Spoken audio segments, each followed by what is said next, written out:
नमस्कार दोस्तों, आज हम आपको एक ऐसे आयोजन के बारे में बताएंगे जो न केवल भारत का बल्कि पूरे विश्व का सबसे बड़ा आध्यात्मिक मेला है।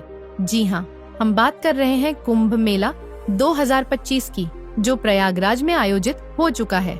यह मेला हिंदू धर्म की आस्था, संस्कृति और परंपराओं का अद्भुत संगम है।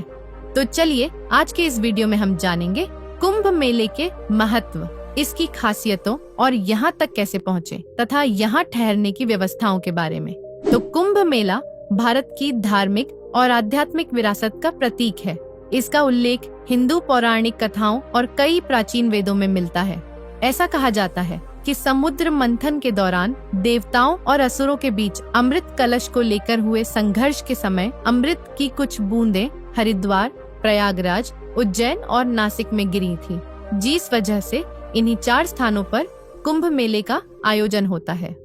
कुंभ मेला जब प्रयागराज में लगता है तो यह विशेष ज्योतिषीय गणनाओं और ग्रहों की स्थिति के आधार पर निर्धारित होता है। विशेष रूप से बृहस्पति ग्रह का कुंभ राशि में प्रवेश और सूर्य का मकर राशि में होना कुंभ मेले के आयोजन के लिए आदर्श स्थिति मानी जाती है।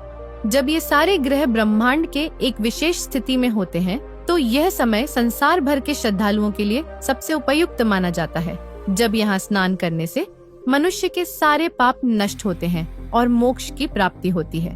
प्रयागराज का संगम वो स्थान है जहाँ गंगा, यमुना और अदृश्य सरस्वती नदी एक जगह पर आकर मिलती है।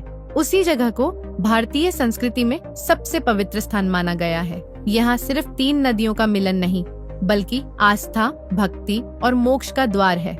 इस बार के कुंभ मेला में पहले से कहीं अधिक नागा साधु अपनी पूरी शक्ति और आस्था के साथ जुटे हैं। उनके आने से मेला और भी आध्यात्मिक रूप से संपन्न हो जाता है। लाखों श्रद्धालु इन साधुओं के दर्शन करने के लिए दूर दूर से प्रयागराज पहुंचते हैं। नागा साधु न केवल अपने आचार व्यवहार से बल्कि अपने विशेष अंदाज और साधना के तरीके से भी लोगों को आकर्षित करते हैं। उनके लंबे बाल, सिर पर चंदन की लकीर और निर्वस्त्र जीवन शैली उन्हें अन्य साधुओं से अलग करती है। कुंभ मेला में नागा साधुओं का जुलूस बहुत ही भव्य और आकर्षक होता है, जिसमें वे गेरुआ वस्त्र पहनकर शंख और डमरू के साथ चलते हैं। उनका यह जुलूस धार्मिक अनुशासन, तप और साधना की गहरी पहचान है। कुंभ मेला के दौरान प्रयागराज शहर को एक विशाल धार्मिक नगर में बदल दिया जाता है। यहाँ विशेष रूप से संगम क्षेत्र को सजाया और विकसित किया जा रहा है ताकि श्रद्धालुओं को अधिक से अधिक सुविधाएं मिल सकें। कुंभ मेला में कई धार्मिक संस्थाएं और साधु मठ भंडारा आयोजित करते हैं। मतलब होता है कि यहाँ पर आने वाले सभी श्रद्धालुओं को मुफ्त में खाना खिलाया जाए तथा यह भोजन आम तौर पर साधारण लेकिन पौष्टिक से भरपूर होता है, जैसे दाल चावल, रोटी सब्जी और हलवा शामिल है। और आइए अब जरा जानते हैं कुंभ मेला 2025 की खासियत और एक ही टाइमिंग के बारे में। तो कुंभ मेला 2025 14 जनवरी से शुरू होकर 26 अप्रैल तक चलेगा। इस दौरान संगम पर पवित्र स्नान की विशेष तिथियां हैं। मकर संक्रांति, मौनी अमावस्या, बसंत पंचमी और महाशिवरात्रि जैसे पर्व कुंभ मेले के मुख्य आकर्षण हैं। यहाँ का वातावरण पूरी तरह आध्यात्मिक हो जाता है। श्रद्धालु पवित्र स्नान करते हैं। साधु संत अपने ज्ञान और प्रवचनों से लोगों को मार्गदर्शन देते हैं और अखाड़ों की शोभा यात्राएं मन मोह लेती हैं। कुंभ मेले का हर पल जीवन में आध्यात्मिक ऊर्जा भर देता है। कुंभ मेले में संगम पर उमड़ने वाली भीड़ सिर्फ स्नान के लिए नहीं आती, बल्कि उस दिव्यता को अनुभव करने आती है जो यहाँ के वातावरण में बसती है। साधु संतों की उपस्थिति, अखाड़ों के जुलूस और भक्तों की आस्था इस आयोजन को भव्य और अद्वितीय बनाते हैं। संगम पर किया गया हर स्नान और हर प्रार्थना आपको न केवल आध्यात्मिक शांति देता है, बल्कि देवलोक से आए देवताओं से साक्षात आपकी आत्मा का मिलन करवाते हैं।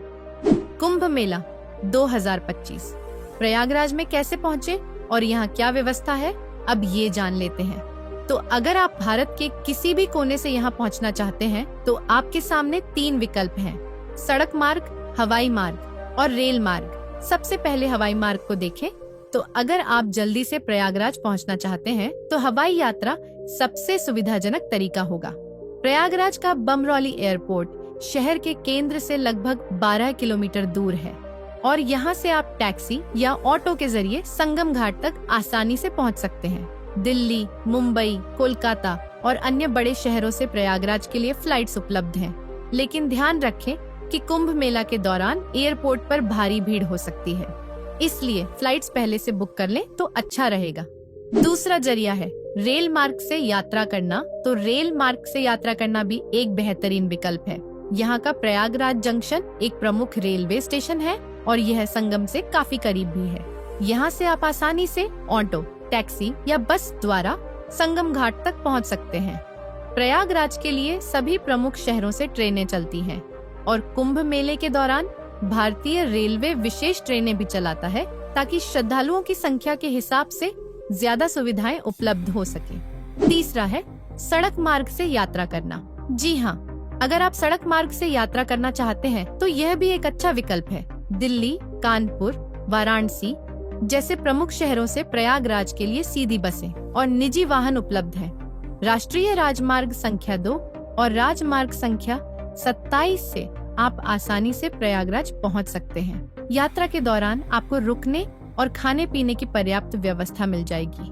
कुंभ मेला के दौरान सरकारी और प्राइवेट बसें भी विशेष सेवाएं देती हैं, जिससे आपको और भी आराम से पहुंचने में मदद मिलती है। ठहरने की व्यवस्था देखें तो कुंभ मेला के दौरान प्रयागराज में अस्थायी टेंट सिटी बनाई गई है, जहां लाखों श्रद्धालु ठहर सकते हैं। ये टेंट सस्ती और आरामदायक सुविधाओं के साथ होते हैं, जिससे ज्यादा श्रद्धालु यहाँ ठहरने के लिए आ सकते हैं। इसके अलावा शहर में धर्मशालाएं और आश्रम भी उपलब्ध हैं।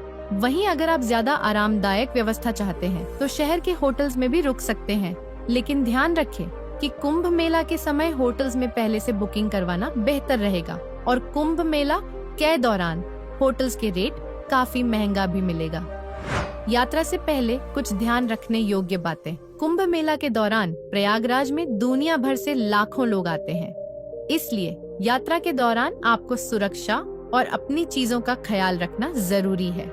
स्नान की तारीखों और दिशा निर्देशों के बारे में सही जानकारी लेकर ही यात्रा पर निकलें। तो दोस्तों, अगर आप 2025 में कुंभ मेले का हिस्सा बनने की योजना बना रहे हैं तो अभी से अपनी तैयारी शुरू कर दें। इस अद्वितीय आयोजन का अनुभव आपको न केवल भक्ति और आस्था से भर देगा, बल्कि यह आपके जीवन को नई दिशा भी देगा। धन्यवाद।